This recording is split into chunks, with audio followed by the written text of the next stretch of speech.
शिवजी और माता पार्वती के बीच की नोकझोंक हमेशा प्रेम और ज्ञान से भरी होती है। ये कहानी एक ऐसे ही समय की है जब एक मामूली सी बात ने एक बड़े विवाद का रूप ले लिया, लेकिन अंत में दुनिया को एक बड़ा सबक मिला। विवाद का कारण एक तुच्छ कमल। एक बार माता पार्वती मानसरोवर के तट पर बैठी थीं।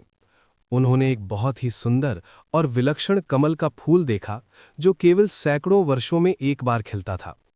पार्वती जी ने बड़े प्रेम से उसे तोड़ा और महादेव को दिखाने ले गईं।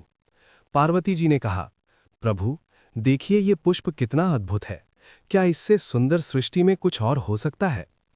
शिवजी ने मुस्कुराकर कहा, देवी ये केवल एक माया है। फूल आज हैं, कल मुरझा जाएंगे। सृष्टि में सुंदरता विषय वस्तु में नहीं बल्कि दृष्टि में होती है। मेरे लिए इस फूल का कोई विशेष महत्व नहीं। माता पार्वती का क्रोध। माता पार्वती को लगा कि महादेव उनके प्रेम और उनकी पसंद का अपमान कर रहे हैं। उन्हें लगा कि शिवजी हमेशा इतने वैरागी क्यों बने रहते हैं कि वो प्रकृति की सुंदरता की प्रशंसा भी नहीं कर सकते। पार्वती जी, आप हमेशा हर चीज को वैराग्य की नजर से क्यों देखते हैं? क्या मेरे द्वारा लाया गया उपहार आपके लिए व्यर्थ है? शिवजी, मैंने व्यर्थ नहीं कहा देवी, मैंने केवल सत्य कहा। सत्य कड़वा हो सकता है। इस बात पर माता पार्वती इतनी नाराज हो गईं कि उन्होंने कैलाश त्याग दिया और धरती पर एक साधारण स्त्री का रूप धारण करके तपस्या करने चली गईं। शिवजी की लीला। महादेव जानते थे कि पार्वती जी के बिना सृष्टि का संतुलन बिगड़ जाएगा। उन्होंने एक वृद्ध ब्राह्मण का रूप धारण किया और वहां पहुंचे जहां पार्वती जी बैठी थीं। ब्राह्मण, हे देवी, आप किसके लिए तपस्या कर रही हैं?